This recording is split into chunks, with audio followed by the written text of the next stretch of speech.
Hello, guys. Happy 2021. Today's Monday, January 11th. So I'll go ahead and give you a little overview of what we're going to do this semester as well as today.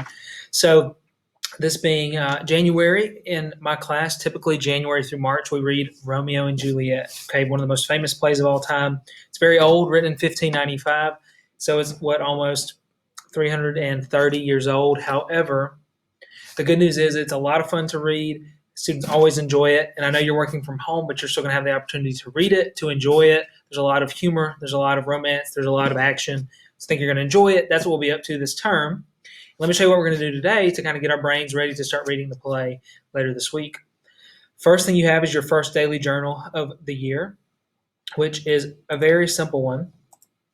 But it's a question that this play really asks and talks a lot about, and so I'm going to ask you to answer it. The question is, how do you define love? So I want you to write a little journal. Tell me, what does love mean to you? How would you define that word? Maybe you can give an example of what love means to you. So write a little bit about that. And then your second task is going to be a short reading, which actually also deals with this question. The reading is called How Do You Define Love? And it's just this short article. And it's going to introduce you to the way love was defined in Greek society, which is a society that had a lot of impact on the way we think and read and write today in America. And it'll tell you how complex love was in Greek society. Following reading that short article, you have a reading response, which you're very used to from last semester.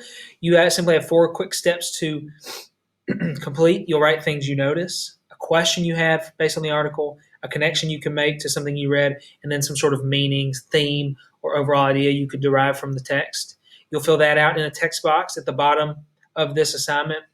And your last task, a short exit ticket. And we're going to try a new strategy. We'll see if it works. If you struggle with it, you can always email me or ask questions. But some of your assignments this term will come in what's called a Google form. And to do that, for instance, here's your exit ticket, your last task for today. You'll click on this link. When you click on it, it'll open up a little form just like this. And all you do is type in your answer to any question that I've given you, and then you hit submit, kind of like a text box on Canvas. So for instance, the first question is always going to be, what's your name? So that I know whose response it is. And then your answer is what comes to the question right here. According to the article you just read, how do you define love? Answer this question. Why is love so hard to define? So that's going to be your exit ticket. I'd like you to type your answer. So you're going to say type your answer here, whatever you think right there, and then you simply hit submit. And now I, as your teacher, am able to access your answers. So that's your last task for today. If you have any trouble, feel free to email me or use the question board. But otherwise, that's what you're doing today, thinking a little bit about love to get us ready for Romeo and Juliet. I'll give you time to do that. If you have any questions, let me know. Good luck, and I'll see you tomorrow.